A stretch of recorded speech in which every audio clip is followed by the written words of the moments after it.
बिस्मिल्लाहिर्रहमानिर्रहीम। It's lecture number 10 geometry, जिसमें अब सर्कल से रिलेटेड इंफॉर्मेशन आ रही है। Circumference and areas of circle.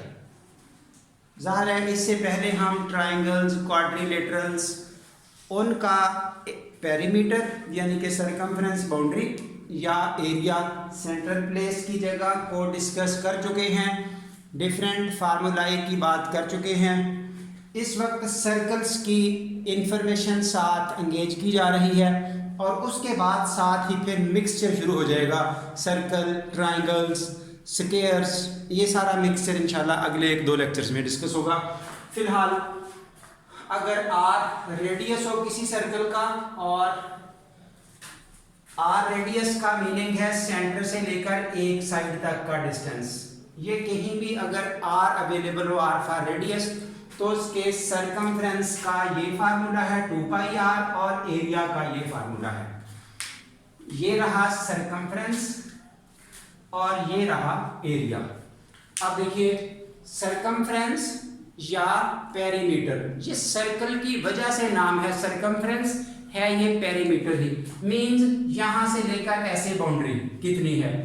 जैसे क्रिकेट ग्राउंड की आप बात कर लें, जो रोप लगा हुआ होता है, रोप की जो लेंथ है दैट इज कॉल्ड सरकमफ्रेंस, और जो ग्रास लगी हुई है, विकेट लगी हुई है, ये जगह है, इसको बोलते हैं एरिया। सरफेस वो बनती है।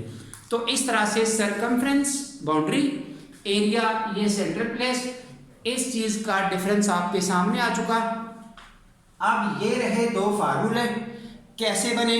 इस वक्त हमारा इंटरेस्ट उनमें नहीं है कि वो कैसे बने, हमारा इंटरेस्ट उसकी एप्लीकेशन में है कि अब हमने इनको यूज कैसे करना है। हाँ जी, क्वेश्चन आ रहा है find the area of circle whose circumference is pi. अगर ये बाउंड्री किसी सर्कल की पाई हो तो उसकी ये जगह कितनी है। अब देखिए, जब एरिया कैलकुलेट करना है तो हमें किस चीज की जरूरत पड़ेगी, ये रेडियस की। अगर आर रेडियस हमें मिल जाए तो जस्ट फार्मूला आपके सामने है πr²। इसलिए हमारी सारी कोशिश रेडियस कैलकुलेट करने के लिए है आर। तो ये देखिए सरकमफ्रेंस का ये फार्मूला है। सरकमफ्रेंस की वैल्यू बता दी गई है पाई, उसकी जगह वो पाई लिखा, इधर 2πr। जब ये सिंप्लीफिकेशन करेंगे तो ये पाई से पाई कैंसिल हो जाएगा। जब 2 इधर शिफ्ट करेंगे तो रेडियस की कीमत आपके पास आ गई है 1/2। जिस सर्कल का रेडियस 1/2 हो उसका area just use the formula πr²। तो इसके मुताबिक π/4 that is area of that circle. Area हमेशा स्क्वायर यूनिट्स में आएगा, तो यहाँ से फार्मूला याद रखने में भी हेल्प मिल सकती है πr²। Next question, find the area and perimeter. ये देखिए वर्ड पेरीमीटर लिख दिया। ये सरकमफ्रेंस भी वही बात है, पेरीमीटर भी वही बात है। हाँ जी, find the area and circumference of shaded reason.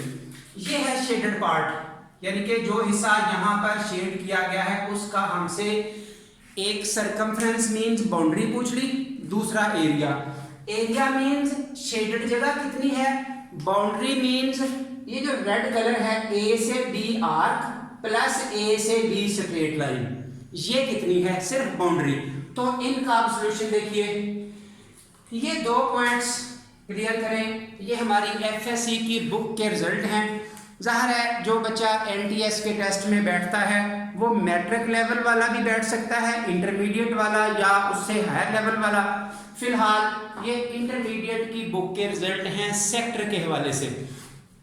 अब टर्म जो सेक्टर है वो एक सर्कल के पार्ट का नाम है, लेकिन सर्कल का ऐसा पार्ट जहां 2 रेडियस मिले। मसलन इस तरह का पार्ट नहीं करना कि ऐसे लाइन खींचने, इधर वाला पार्ट सेक्टर होगा। सेक्टर में 2 साइडों पर रेडियस होने चाहिए, इधर रेडियस इधर रेडियस। तो ये जो सेंटर वाला पार्ट है इसको सेक्टर बोलते हैं। एरिया ऑफ सेक्टर AOB, इसका फार्मूला होता है 1/2r² थीटा। उसके बाद अगर ये A से B तक सिर्फ आर्क लेंथ कैलकुलेट करनी हो उसका नाम L फॉर आर्क लेंथ, तो that is L is equal to r theta. कोशिश की गई है ये वही फार्मूले लिखे जाएं, उसी नॉमेनक्लेचर के साथ लिखे जाएं जिस तरह से आपने एफएससी की बुक में पढ़े हैं। हाँ जी, इसमें जो थीटा है वो रेडियन मेजर में यूज किया जाएगा। एंगल को मेजर करने के 3 तरीके हैं, ग्रेड, डिग्री और रेडियन। ये दोनों फार्मूले रेडियन फॉर्मेशन में यूज किए जाएंगे। तो अब ये 60 डिग्री का एंगल है, इसकी रेडियन में कन्वर्शन कैसे हुई है? ये पाई जो होता है दैट इज 180 डिग्री।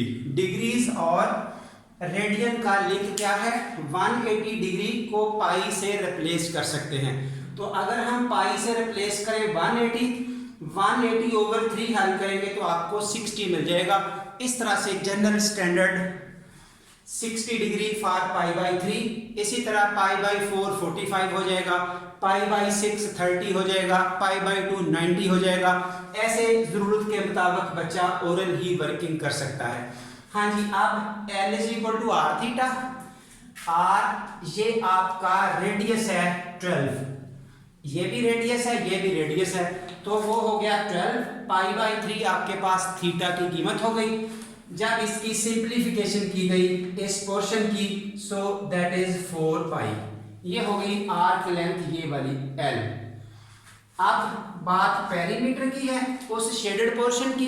तो पेरीमीटर कैसे आएगा? ये आर्क प्लस ये स्ट्रेट लेंथ। हाँ जी, अब arc plus straight length, arc A B plus A B straight length. तो ये देखिए आर्क ए बी तो ये कैलकुलेट हो चुकी 4 पाई। अब रहेगी स्ट्रेट लेंथ ए बी, तो स्ट्रेट लेंथ को नोट करें, ये 60। जब दो साइडें ट्राइंगल की इक्वल होती हैं तो उनके अपोजिट एंगल भी इक्वल होते हैं। इट मींस ये वाला एंगल और ये वाला एंगल दोनों एक जैसे होंगे।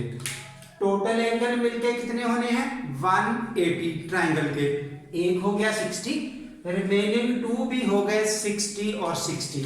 अब अंडरस्टूड है ये एंगल भी 60 का और ये एंगल भी 60 का। जिस वक्त 3 एंगल एक जैसे हो जाएं तो फिर वो ट्राइंगल हो गई इक्विलेटरल। तो इक्विलेटरल ट्राइंगल में लेंथ सारी साइडों की बराबर होती है।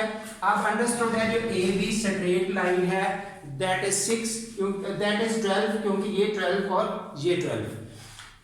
हाँ जी, इसके मुताबिक अब ये हो गया 12 ए बी स्ट्रेट लेंथ और आगे हो गया 4 पाई ये ए बी आर्क। तो ये आपके पास टोटल हो गया पेरीमीटर। ये रीजन वही बताई है कि जब दो साइडें बराबर हों तो उनके अपोजिट एंगल भी बराबर होंगे। बाकी इस रीजन को ना भी लिखें, ज़ाहिर है ज़रूरत उस चीज़ की है कि अगर हम ओरल समझ चुके हैं कि वो 60-60 है तो तीनों साइडें एक जैसी होंगी, हमें इसका रिजल्ट मिल गया। उसके बाद एरिया ऑफ द सेक्टर, ये जो ओ ए बी सेक्टर है वो इस फार्मूला से 1/2 r स्क्वायर थीटा ये आपको मिल गया 24 पाई।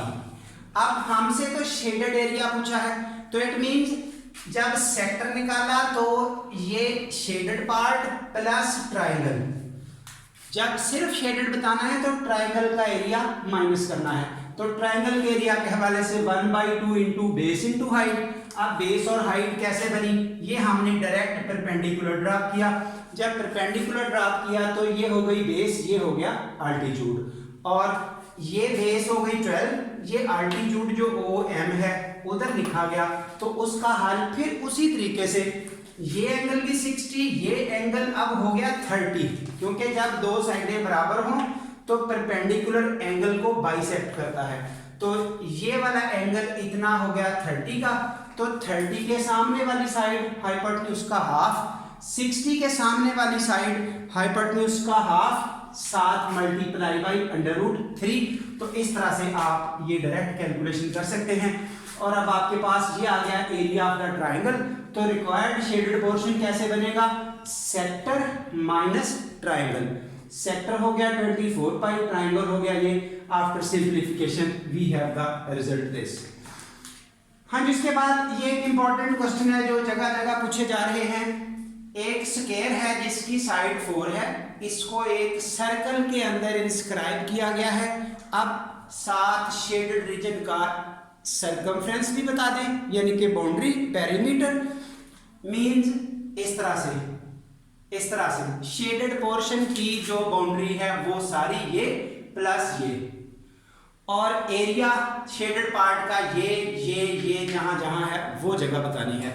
हाँ जी, सॉल्यूशन, जब स्क्वायर की एक साइड 4 है तो दूसरी साइड भी 4 है, अंडरस्टूड है, ये हो गया डायगोनल, और ट्रायंगल हो गई ये वाली राइट एंगल ट्रायंगल।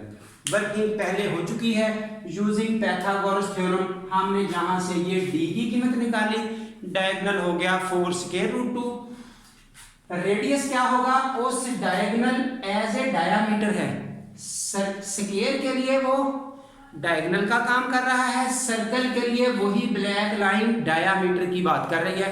तो डायामीटर का जब हाफ करेंगे हमारे पास आपको रेडियस मिल जाएगा। अब जब रेडियस मिल गया तो फिर सर्कल का area pi r square, circle का सरकमफ्रेंस, सब कुछ कैलकुलेट हो जाएगा। अब पहले इनकी बात हो जाए अबाउट एरिया। सारे सर्कल का एरिया हो गया जिसमें स्क्वायर भी शामिल है, शेडेड पार्ट भी शामिल है, पूरे सर्कल का एरिया आपको मिल गया ये 8 पाई। उसके बाद सिर्फ स्क्वायर का जब एरिया निकालेंगे, जो वाइड पोर्शन है वो होता है साइड मल्टीप्लाई बाई साइड, उसकी एक साइड 4 दूसरी साइड 4, वो हो गया 16। अब शेडेड रीजन कैसे बचेगा, सर्कल माइनस स्क्वायर, सर्कल सारा उसमें से वाइड पोर्शन स्क्वायर, ये आपके पास सॉल्यूशन आ चुका शेडेड का। तो यहाँ एक और इम्पॉर्टेंट बात नोट कर लें, कभी कभी ये शेडेड पार्ट 2 हिस्सों का होता है, 2 का नहीं होता, कभी कभी एक का ही शेडेड होता है, तो उसके मुताबिक इस आंसर को हाफ कर लें या 1/4 कर लें। आइंदा लेक्चर्स में इंशाल्लाह इन बातों को डिस्कस करेंगे कि अगर ये हिस्सा शेडेड छोड़ दिया जाए। चलिए जी, अब रह गई बाउंड्री। तो बाउंड्री के लिए सारे सर्कल का सरकमफ्रेंस हो गया ये 4 pi under root 2, 2 pi R का फार्मूला, ये बाउंड्री। उसके बाद जब हम इस स्क्वायर की बात करेंगे उसकी बाउंड्री 4 मल्टीप्लाई बाई 1 साइड, वो 16 हो गई, तो रिक्वायर्ड पेरीमीटर हो गया कंप्लीट बाउंड्री सर्कल की और स्क्वायर की ऐड करते हैं, ये रहा। ये यानी कि जो अभी मैंने बात की कि कभी कभी पार्ट्स में कर दिया जाता है काम, मसलन ये देखिए, ये आपको इस तरह से कह दिया जाता है कि अब शेडेड पार्ट का एरिया बता दें या सरकमफ्रेंस बता दें, तो इस वक्त ये जो रिजल्ट आ रहे हैं आपके वो कंप्लीट थे। जब आपका ऐसा स्ट्रक्चर आ गया तो ये आधे रह गए, आधे खत्म हो गए, तो इन आंसर्स को हाफ कर दें।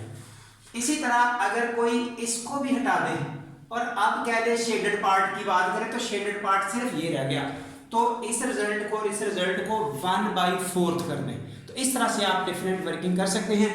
अब आगे इंशाल्लाह लेक्चर्स में आपको डिफरेंट क्वेश्चंस जिस लेवल के भी होंगे, मुख्तलिफ पेपर्स में आए हुए होंगे, वो डिस्कस करके दिखाएंगे कि कैसे कैसे डिफ़िकल्टीज़ को हमने कवर करना है। जिन दोस्तों को वीडियो पसंद आए वो हमारे चैनल को सब्सक्राइब लाजमी करें और आगे दोस्तों को शेयर करें, लाइक करें, ताकि फ्यूचर में आपको वक्त सब कुछ मिल सके। जो किसी की ज़रूरत है वो वाया कमेंट्स बताएं बच्चे, हम उनके रिलेटेड लेक्चर ज़रूर प्रोवाइड करेंगे। Thank you very much.